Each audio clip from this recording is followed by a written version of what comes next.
সোমবার সকালে হরেক রকম শীতের পিঠা, পায়েস আর বইয়ের উপস্থাপনায় জমজমাট হয়ে ওঠে মাগুরার সর্ববৃহৎ শিক্ষা প্রতিষ্ঠান সরকারি হোসেন শহীদ সোহরাওয়ার্দী কলেজ প্রাঙ্গণ। কলেজ কর্তৃপক্ষের আয়োজনে 14টি বিভাগের শিক্ষার্থীরা তৈরি করে নানা রকমের পিঠা। নিজেদের তৈরি পিঠা প্রথমবারের মতো সবার সামনে উপস্থাপন করতে পেরে উচ্ছ্বসিত তারা।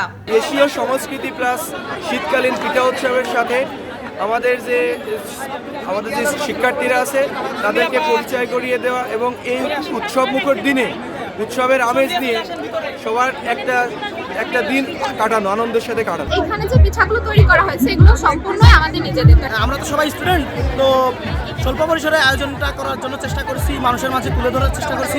স্টল ঘুরে ঘুরে পিঠা দেখতে আর তার স্বাদ নিতে ভিড় করেন দর্শনার্থীরা।